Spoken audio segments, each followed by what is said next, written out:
independiente, escritor, columnista del diario Basta, de hecho, columnista de los diarios del grupo Cantón, fundador y conductor de su espacio en YouTube, Los Datos Duros, y orgullosamente miembro de esta familia sin censura.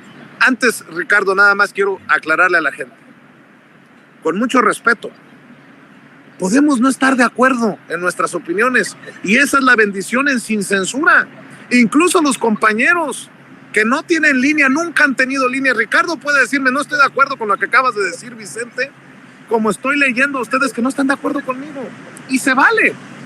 Pero díganme, ¿en qué espacio, en Latinus o con Alasraqui, leen sus comentarios como los estoy leyendo para incluso elaborar preguntas a nuestros invitados para tomar en cuenta sus opiniones?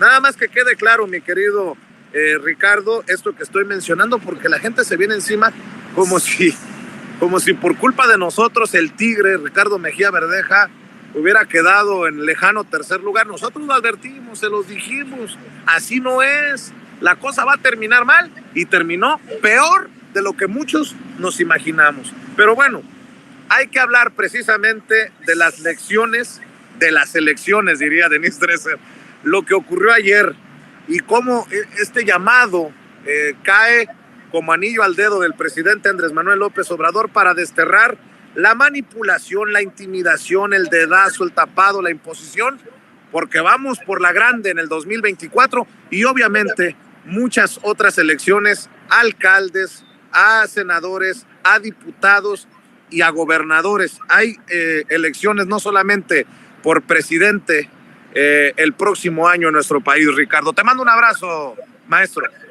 Un abrazo de regreso, querido Vicente, público memorioso. En efecto, podemos no estar de acuerdo y justamente esa es la riqueza de Sin Censura. Hay disentimiento, hay debate. Acuérdese usted que el debate no es con las personas, el debate tiene y debe ser con las ideas. Si hacemos un planteamiento y no gusta a alguno de nuestros compañeros, de nuestros amigos, no por eso vamos a perder la amistad. En eso se cifra la auténtica amistad y en eso se cifra el profesionalismo justamente del periodismo, del debate, no de la comentocracia, no de los ideólogos de la derecha, esos personajes que se presentan con guión, con libreto y que siguen una línea editorial. Aquí no, la línea la seguimos nosotros, dependiendo nuestras ideas y dependiendo también pues el análisis que vamos haciendo de la realidad. Este lejano tercer lugar en el que ha quedado Ricardo Mejía Verdeja, pues es algo que se olía, que se palpaba. Le apostaron allá, le apostó él particularmente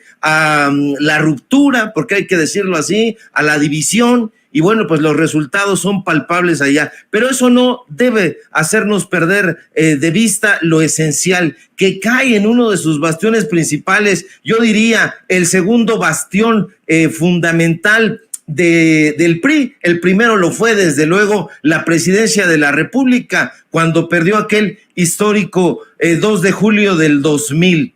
Que haya hecho una tarea menesterosa el incompetente de Vicente Fox, ese ya es otro cantar, pero esto que estamos viendo, que vivimos el día de ayer, es histórico. Y hoy durante su conferencia mañanera el presidente López Obrador, con esa vehemencia que lo caracteriza, propuso desterrar, hablando sobre este tema de la elección tácitamente, las prácticas de manipulación, la compra del voto, la intimidación, el dedazo, el tapado, la imposición. Y hace bien, desde mi punto de vista, el presidente López Obrador en proponerlo, porque a esta hora todo mundo sabe o debería saber que la manipulación busca generar comportamientos a modo, con la intención de favorecer intereses personales o intereses de grupo. La imposición, usted lo sabe, público memorioso, es uno de los peores cánceres de la democracia en México. Y es que a través de diferentes técnicas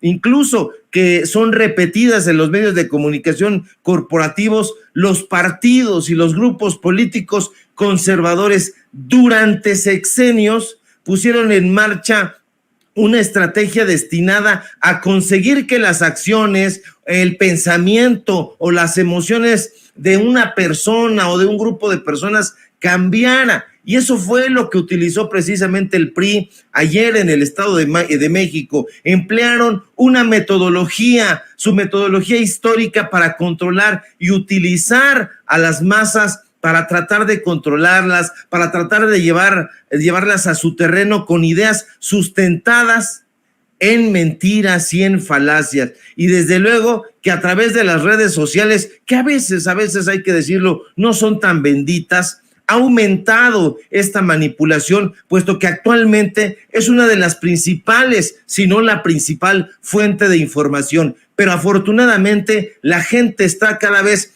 más informada, más politizada, más convencida de que debe defender la democracia. Hoy las personas ya saben perfectamente que la oposición recurre a la utilización de granjas de bots en las redes sociales, especialmente en Twitter, ese gran mentidero político. ¿Para qué?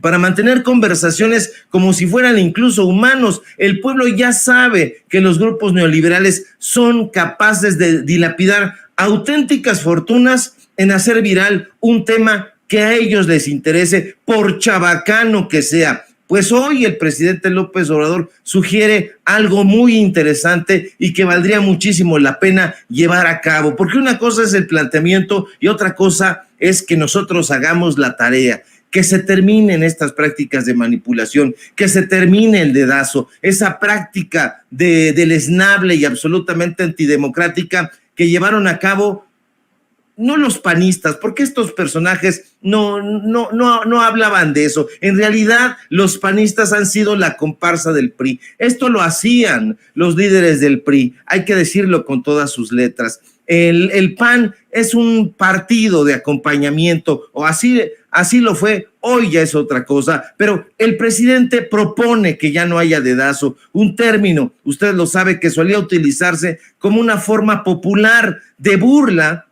y de protesta hacia los políticos y sus características autoritarias, quienes elegían a sus sucesores justamente con el dedo. Todo ello en épocas del PRI, todo ello desde 1928. No hubo, y no nos llamemos engaño, un solo presidente del PRI que no eligiera a su sucesor. Se tiene que terminar el dedazo y toda la carga perniciosa que envuelve ese término. Un término que, por cierto, salió incluso de la esfera política y hoy se emplea cuando vemos, por ejemplo, que una persona es ascendida a un cargo público o privado de forma inexplicable. Y ahí decimos, esta designación fue por dedazo. Esa persona no tenía experiencia ni conocimiento para ocupar tal o cual cargo y alguien se encargó de que ascendiera meteóricamente, prácticamente de la nada. Eso hacían los priistas, eso hacen los panistas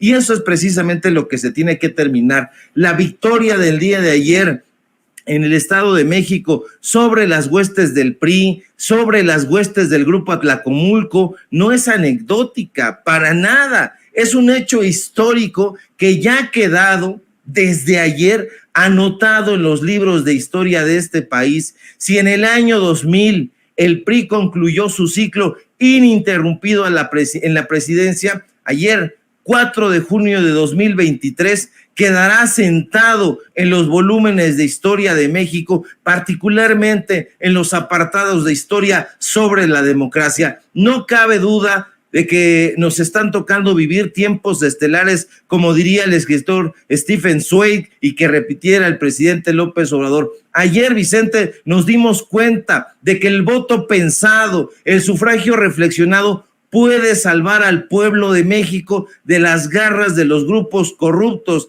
Ayer nos dimos cuenta de que más allá de la intentona, de la compra de votos, del acarreo, de la intimidación y de todos esos recursos desesperados por imponer a un candidato o a una candidata, el pueblo sabe elegir lo que le conviene. Nos hemos dado cuenta de que nuestra democracia no está en pañales, no, como han querido hacernos creer los ideólogos del conservadurismo, no, para nada. Nuestra democracia está en ciernes, pero debemos encontrar la forma de refinar más sus procedimientos, porque si no avanza, hay peligro.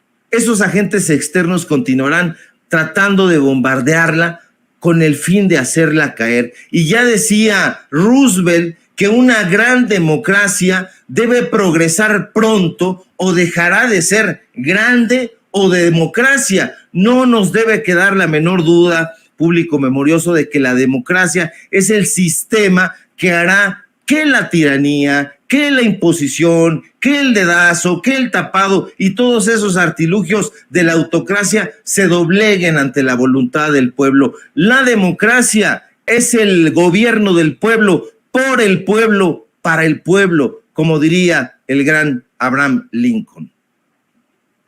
Mi querido Ricardo,